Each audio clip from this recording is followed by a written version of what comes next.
بسم اللہ الرحمن الرحیم۔ السلام علیکم ورحمۃ اللہ وبرکاتہ۔ یہ الطریقۃ العصریہ کا دوسرا سبق ہے۔ اس سبق میں ہم اسم اشارہ کا ایک اور لفظ ہذہ پڑھیں گے۔ پہلے سبق میں آپ نے اسم اشارہ کا ایک لفظ ھذا اور سوال کرنے کے لیے کچھ الفاظ ما اور من وغیرہ پڑھے تھے۔ اس سبق میں آپ اسم اشارہ کا ایک اور لفظ ھذہ اور اس کا استعمال پڑھیں گے۔ تو ہم یہ سبق شروع کریں گے۔ تو جیسا کہ پہلے سبق میں آپ کو بتایا گیا تھا کہ سبق کے اندر جو قواعد اصول استعمال ہوتے ہیں تو وہ بھی آخر میں جو تمرین ہے اس کے بعد ذکر کر دیے جاتے ہیں۔ اسی طرح سبق میں جو عربی کے نئے الفاظ استعمال ہوتے ہیں تو ان الفاظ کے معنی بھی یہ سبق کے آخر میں یہاں پر درج کر دیے جاتے ہیں۔ اسی طرح جو سبق کی تمرین مشق ہوتی ہے اس میں جو سوالات ہیں اردو سے عربی یا عربی سے اردو، ان کو حل کرنے کے لیے بھی ذخیرہ الفاظ ہمارے پاس ہونا چاہیے۔ ان الفاظ جو عربی والے ہیں ان کے معنی یا اردو والے جو الفاظ ہیں ان کی عربی معلوم ہونی چاہیے۔ تو یہ والے الفاظ بھی جو اس مشق میں استعمال ہوں گے یہ سبق کے آخر میں ذکر کر دیے جاتے ہیں۔ تو اس لیے ہم سب سے پہلے یہ الفاظ معنی پڑھیں گے، پھر اس کے بعد سبق کو حل کرنا اور تمرین مشق کو حل کرنا بھی آسان ہوگا۔ تو یہ الفاظ اور معنی ہیں۔ سب سے پہلے ہے ھذہ، اس کا معنی ہے یہ۔ تو کوئی مؤنث چیز ہو قریب میں پڑی ہو اس کے لیے یہ اسم اشارہ لفظ استعمال ہوتا ہے ھذہ۔ اسی طرح ساعۃ کہتے ہیں گھڑی کو، کراسۃ کاپی، زہرۃ پھول، محفظۃ بستہ جو بیگ ہوتا ہے، نظارۃ عینک یا چشمہ، وردۃ گلاب کا پھول، امرأۃ عورت، بنت لڑکی، مروحۃ پنکھا، شجرۃ درخت، طلاسۃ جاڑن، یعنی جو صفائی کا کپڑا ہوتا ہے یا کوئی چیز ہے بورڈ کو صاف کرنے کے لیے یا کسی اور چیز کو صاف کرنے کے لیے اس کو طلاسہ کہا جاتا ہے۔ سبورۃ تختہ سیاہ، تو یہ پہلے زمانے میں بلیک بورڈ استعمال ہوتا تھا اس لیے تختہ سیاہ ترجمہ میں لکھا گیا ہے۔ آج کل وائٹ بورڈ استعمال ہوتا ہے تو اس کے لیے بھی سبورۃ عربی میں یہی لفظ استعمال ہوگا۔ طفلۃ بچی، شاۃ بکری، دراجۃ سائیکل، سیارۃ موٹر یعنی کار یا گاڑی، مسطرۃ پیمانہ، غرفۃ کمرہ، یا والدہ ماں۔ تو یہ الفاظ ہیں۔ سب سے پہلے آپ یہ الفاظ اور ان کے معنی یاد کر لیں تو ذخیرہ الفاظ بھی آپ کا عربی میں بڑھ جائے گا، اور دوسرا سبق میں جو الفاظ استعمال ہوں گے یا مشق کو حل کرنے میں یہ الفاظ استعمال ہوں گے تو وہاں پر آپ کے لیے آسانی ہوگی۔ اس کے بعد ہم اس سبق میں جو الفاظ استعمال ہو رہے ہیں ان کے استعمال کا طریقہ یا ان کے اصول اور قواعد ہم پہلے معلوم کر لیتے ہیں۔ تو یہ قاعدہ بیان کیا گیا ہے ھذہ، ایک نیا لفظ اس سبق میں آپ پڑھیں گے اس کے متعلق۔ تو یہ ھذہ یہ بھی اسم اشارہ ہے۔ پہلے سبق میں آپ نے ھذا پڑھا تھا، وہ بھی اسم اشارہ تھا۔ یہ ھذہ یہ بھی اسم اشارہ ہے، اور یہ اسم اشارہ ھذہ مفرد مؤنث کے لیے استعمال ہوتا ہے۔ مفرد کا مطلب ہے واحد کے لیے، تثنیہ اور جمع کے لیے نہیں۔ مؤنث کا مطلب کیا ہے کہ یہ مذکر کے لیے استعمال نہیں ہوگا۔ اس سے پہلے ھذا جو آپ نے پڑھا تھا وہ واحد مذکر کے لیے تھا، یہ ھذہ واحد مؤنث کے لیے ہے، یعنی ایک چیز ہو اور وہ مؤنث چیز ہو اور قریب میں ہو تو اس کے لیے یہ ھذہ اشارہ کا لفظ استعمال کیا جائے گا۔ تو وہ نزدیک چیز کے لیے یہ استعمال ہوتا ہے، دور کے لیے الگ الفاظ ہیں، وہ اگلے اسباق میں آپ پڑھیں گے۔ پھر یہ مؤنث چیز کے لیے آتا ہے، تو مؤنث کی پہچان کیسے ہوگی؟ تو کہتے ہیں مؤنث کی پہچان یہ ہے کہ اس کے آخر میں عام طور پر گول تا ہوتی ہے جو کہ وقف کے وقت ہا کی آواز دیتی ہے۔ آخر میں اس طرح گول تا جس لفظ میں ہو جہاں پر وقف کریں تو اس کو ہا پڑھا جاتا ہے، جیسا کہ قرآن کی تجوید کے جو قواعد ہیں اس میں آپ نے پڑھا ہوگا۔ تو یہ گول تا جس لفظ کے آخر میں ہو وہ مؤنث لفظ شمار ہوتا ہے۔ تو یہ مؤنث کی ایک علامت ہے۔ تو اگر مؤنث خواتین ہیں یا جانداروں میں مؤنث جانور ہیں تو وہ تو پتہ چل جاتا ہے۔ باقی جو بے جان چیزیں ہیں اس میں مذکر مؤنث کا ویسے پتہ نہیں چلتا، لیکن لفظ سے دیکھ کر آپ کو یہ پتہ چلے گا کہ لفظ کے آخر میں گول تا ہے تو اس میں آپ اس لفظ کو مؤنث شمار کریں گے، اس کی طرف اشارہ کرنے کے لیے ھذہ کا لفظ استعمال کریں گے۔ جیسے یہاں انہوں نے مؤنث کی وضاحت کی ہے، مؤنث سے مراد مادہ ہے، مذکر نر اور مؤنث مادہ۔ جیسے امرأۃ شاۃ شجرۃ، امرأۃ عورت تو یہ مؤنث ہے اور آخر میں گول تا بھی ہے۔ شاۃ بکری یہ بھی مؤنث ہے، آخر میں گول تا بھی ہے۔ شجرۃ درخت، تو یہ درخت ایسی چیز ہے کہ اس میں مذکر مؤنث کا ویسے پتہ نہیں چلتا، تو اس میں شجرۃ آخر میں گول تا ہے، اس کو دیکھ کر ہم اس کو مؤنث شمار کریں گے اور اس کے لیے اشارے میں ھذہ کا لفظ استعمال کریں گے۔ تو اب ہم سبق شروع کرتے ہیں۔ الدرس الثانی، دوسرا سبق، اور یہ کس لفظ کے بیان میں ہے؟ ھذہ، ھذہ اس میں اشارہ ہے، اس کا قاعدہ آپ نے پڑھ لیا ہے، اس کے استعمال سے متعلق یہ سبق ہوگا۔ تو اس کا اصول اور استعمال کا طریقہ آپ نے پڑھ لیا ہے کہ یہ مفرد مؤنث کے لیے استعمال ہوتا ہے، یعنی واحد ایک چیز کے لیے اور مؤنث چیز کے لیے استعمال ہوتا ہے، جبکہ وہ نزدیک و قریب کے لیے استعمال ہوتا ہے۔ جیسے قریب میں ایک گھڑی ہے تو اس کی طرف اشارہ کرتے ہوئے اس طرح کہیں گے ھذہ ساعۃ، یہ گھڑی ہے۔ تو ساعۃ گھڑی میں چونکہ مذکر مؤنث نہیں ہوتا ویسے عام دیکھنے میں، لیکن اس کے لفظ کے آخر میں گول تا ہے، اس کی وجہ سے ہم اس کو مؤنث شمار کریں گے، اس کے لیے ھذہ کا لفظ بولیں گے، اس میں اشارہ۔ تو یہ گھڑی ہے، ھذہ ساعۃ۔ اسی طرح ھذہ کراسۃ، یہ کاپی ہے، تو اس میں بھی آخر میں گول تا ہے تو اس کو ہم مؤنث شمار کر رہے ہیں۔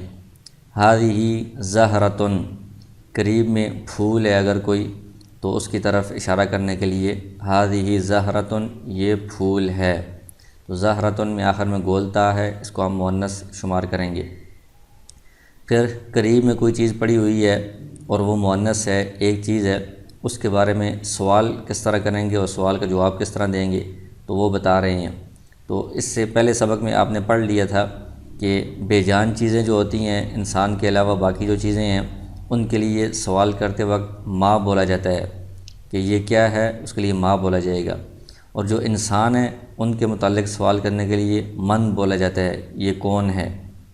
تو وہاں پر مذکر کے لیے آپ نے ما کے ساتھ ھذا لگایا تھا، ما ھذا، انسان کے علاوہ چیزوں کے لیے، اور انسانوں کے لیے من ھذا، وہاں پر پہلے سبق میں آپ نے پڑھا تھا۔ تو یہاں بھی جو انسان کے علاوہ باقی چیزیں ہیں ان کے لیے ما استعمال ہوگا اور انسانوں کے لیے من استعمال ہوگا۔ تو کسی ایسی چیز جو انسان کے علاوہ ہے اور وہ ایک ہے، مؤنث ہے، قریب پڑی ہوئی ہے، اس کے بارے میں سوال کریں گے تو کہیں گے ما ھذہ، یہ کیا چیز ہے۔ مثال کے طور پر گھڑی کی طرف اشارہ کر کے سوال ہوگا ما ھذہ، یہ کیا چیز ہے، تو جواب ہوگا ھذہ ساعۃ، یہ گھڑی ہے۔ اسی طرح کاپی کی طرف اشارہ کر کے سوال ہوگا ما ھذہ، یہ کیا چیز ہے، جواب ہوگا ھذہ کراسۃ، یہ کاپی ہے۔ اسی طرح پھول کی طرف اشارہ کریں گے ما ھذہ، یہ کیا چیز ہے، ھذہ زہرۃ، یہ پھول ہے۔ ما ھذہ، یہ کیا چیز ہے، ھذہ مسطرۃ، یہ پیمانہ ہے۔ ما ھذہ، یہ کیا چیز ہے، ھذہ محفظۃ، یہ بستہ یا بیگ ہے۔ ما ھذہ، یہ کیا چیز ہے، ھذہ غرفۃ، یہ کمرہ ہے۔ ما ھذہ، یہ کیا چیز ہے، ھذہ سبورۃ، یہ بورڈ ہے۔ تو پہلے بے جان چیزوں کے لیے اشارہ کے لیے ھذہ کا استعمال بتایا ہے، اب انسانوں کے لیے اس کا استعمال بتا رہے ہیں۔ تو قریب میں اگر ایک لڑکی ہو اور چونکہ وہ مؤنث ہے اور وہ ایک ہے اور قریب ہے، اس کے لیے بھی ھذہ کا لفظ استعمال ہوگا۔ جیسے ھذہ طالبۃ، یہ ایک طالبہ ہے۔ ھذہ استاذۃ، یہ استانی ہے۔ ھذہ خادمۃ، یہ خادمہ ہے۔ پھر جب اس کے بارے میں سوال کریں گے انسان کے بارے میں تو من آئے گا، اور انسان کے علاوہ باقی چیزوں کے لیے جب سوال ہو رہا تھا تو ما آ رہا تھا، تو چونکہ یہ مؤنث کے بارے میں سوال ہو رہا ہے تو اس لیے ہاذہ لگائیں گے۔ من ہاذہ، یہ کون ہے، جیسے ایک طالبہ کی طرف اشارہ کر کے سوال کیا جائے من ہاذہ، یہ کون ہے، جواب اس طرح ہوگا ہاذہ طالبۃ، یہ طالبہ ہے۔ استانی کی طرف اشارہ کر کے سوال کیا جائے من ہاذہ، یہ کون ہے، ہاذہ استاذۃ، یہ استانی ہیں۔ من ہاذہ، یہ کون ہے، ہاذہ خادمۃ، یہ خادمہ ہے۔ کسی عورت کی طرف اشارہ کر کے کہا جائے من ہاذہ، یہ کون ہے، ہاذہ امرأۃ، یہ عورت ہے۔ لڑکی کی طرف اشارہ کریں من ہاذہ، یہ کون ہے، ہاذہ بنت، یہ لڑکی ہے۔ من ہاذہ، یہ کون ہے، ہاذہ فاطمۃ، یہ فاطمہ ہے۔ اسی طرح جس کا نام معلوم ہے تو آپ نام لے کر اشارہ کریں گے ہاذہ زینب، یہ زینب ہے۔ ہاذہ سعیدۃ، یہ سعیدہ ہے۔ ہاذہ سلمہ، یہ سلمہ ہے۔ تو اس میں باقی تو جو الفاظ ہیں ان میں ہم آخر میں دو پیش پڑھ رہے ہیں، طالبۃ، استاذۃ، خادمۃ، امرأۃ، بنت۔ عام طور پر تو یہی قاعدہ ہے کہ یہ اسم اشارہ ہے، اس کے بعد والا جو لفظ ہوگا اس کے اوپر آپ دو پیش پڑھیں گے اگر اس کے شروع میں الف لام نہیں ہے تو، جیسے یہاں پر ان کے شروع میں الف لام نہیں ہے دو پیش پڑھیں گے۔ اگر اسم اشارہ ہے اس کے بعد جو لفظ ہے اس پر الف لام آ رہا ہے تو پھر الف لام اور تنوین جمع نہیں ہو سکتے، پھر اس پر دو پیش نہیں آئیں گے، پھر اس پر ایک پیش آئے گا۔ لیکن کچھ الفاظ ایسے ہیں کہ ان کے اندر تنوین یعنی دو پیش نہیں آ سکتے، الف لام نہ ہو تب بھی، تو اس کی وجہ آپ نحو کے اندر پڑھیں گے کہ یہ غیر منصرف ایک قسم ہوتی ہے۔ تو اس میں یہاں پر جو الفاظ ایسے ہیں کہ وہ مؤنث بھی ہیں اور نام بھی ہیں، یعنی کسی خاص عورت کا نام ہے اور ظاہر ہے کہ عورت کا نام ہے تو یہ مؤنث بھی ہے، تو ان کے اوپر تنوین نہیں آئے گی، دو پیش نہیں آئیں گی۔ جیسے یہ فاطمہ ہے تو اس کو فاطمۃن نہیں پڑھیں گے، فاطمۃ ایک پیش کے ساتھ پڑھیں گے۔ اسی طرح زینب ایک پیش پڑھیں گے، سعیدۃ ایک پیش پڑھیں گے ان پر۔ تو اس کی تفصیل آپ نحو کی کتابوں میں پڑھیں گے۔ تو اس سبق میں آپ نے ہاذہ پڑھا ہے کہ یہ واحد مؤنث کے لیے استعمال ہوتا ہے، یعنی قریب میں اگر مؤنث واحد ایک چیز ہو یا ایک عورت ہو اس کی طرف اشارہ کرنے کے لیے ہاذہ کا لفظ استعمال ہوتا ہے۔ اور پھر سوال اگر انسانوں کے علاوہ کے لیے سوال ہو تو ما ساتھ لگائیں گے، ما ہاذہ۔ اگر انسانوں کے لیے سوال ہو تو من ساتھ لگائیں گے، من ہاذہ۔ اب ہم اس کی تمرین مشق حل کرتے ہیں۔ پہلا سوال ہے ان الفاظ کو ہاذہ کے ساتھ ملا کر پڑھیں۔ کچھ عربی کے الفاظ دیے گئے ہیں، ان کا معنی آپ نے پہلے یاد کر لیا ہے، تو ان کے ساتھ ہاذہ لگا کر پڑھیں گے اور معنی بھی کریں گے۔ جیسے غرفتن، کمرے کو کہتے ہیں، اس کے آخر میں گول تا ہے، یہ مؤنث ہے تو اس کے ساتھ ہاذہ لگائیں گے۔ ہاذہ غرفتن، یہ کمرہ ہے۔ ہاذہ مروحۃ، یہ پنکھا ہے۔ ہاذہ شجرۃ، یہ درخت ہے۔ ہاذہ مسطرۃ، یہ پیمانہ ہے۔ ہاذہ قلاصۃ، یہ جھاڑن ہے۔ ہاذہ تلمیذۃ، یہ طالبہ ہے یا شاگردہ ہے۔ ہاذہ استاذۃ، یہ استانی ہے۔ ہاذہ خادمۃ، یہ خادمہ ہے۔ ہاذہ والدۃ، یہ ماں ہے۔ ہاذہ بنت، یہ بیٹی ہے یا یہ لڑکی ہے۔ دوسرا سوال ہے عربی میں ترجمہ کریں، یعنی کچھ جملے اس میں اشارہ والے اردو میں لکھے گئے ہیں، ان کی آپ نے عربی بنانی ہے۔ تو جتنے الفاظ اس میں استعمال ہوئے ہیں وہ نیچے الفاظ معنی میں دیے گئے ہیں، وہ شروع میں آپ نے یاد کر لیے ہیں۔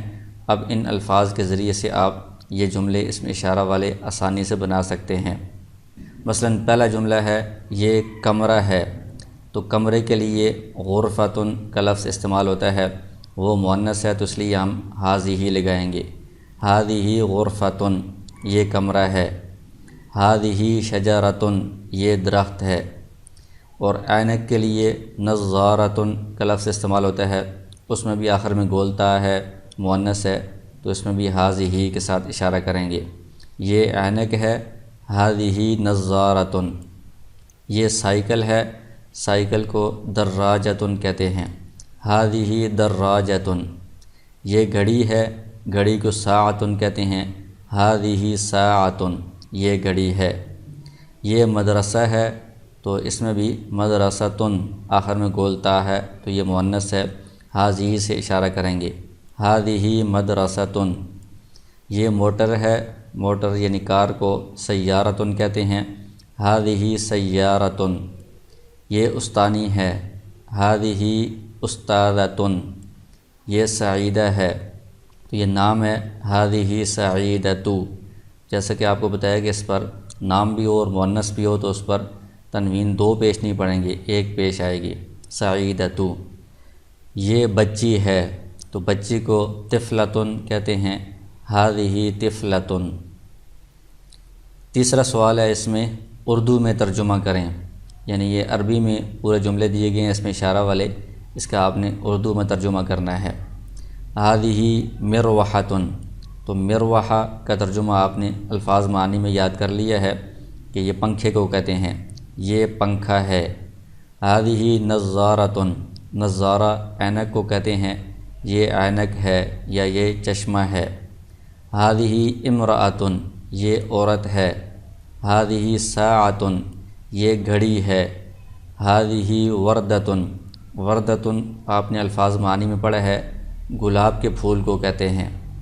ایک ہوتا ہے زہرۃ، وہ عام پھول ہے، کوئی بھی پھول ہو، اور ایک وردۃ، یہ خاص گلاب کے پھول کے لیے استعمال ہوتا ہے، تو ہذہ وردۃ، یہ گلاب کا پھول ہے۔ ہذہ غرفۃ، یہ کمرہ ہے۔ ہذہ ام، یہ ماں ہے۔ ہذہ بنت، یہ لڑکی ہے۔ ہذہ سعیدۃ، یہ سعیدہ ہے، تو یہ نام ہے، مؤنث ہے تو اس میں ہم دو پیش نہیں پڑھیں گے، سعیدۃ ایک پیش پڑھیں گے۔ ہذہ شریفۃ، یہ شریفہ ہے، تو یہ بھی یہاں پر نام ہے تو اس کو ہم شریفۃ ایک پیش کے ساتھ پڑھیں گے۔ تو یہ دوسرا سبق الحمدللہ مکمل ہو گیا ہے۔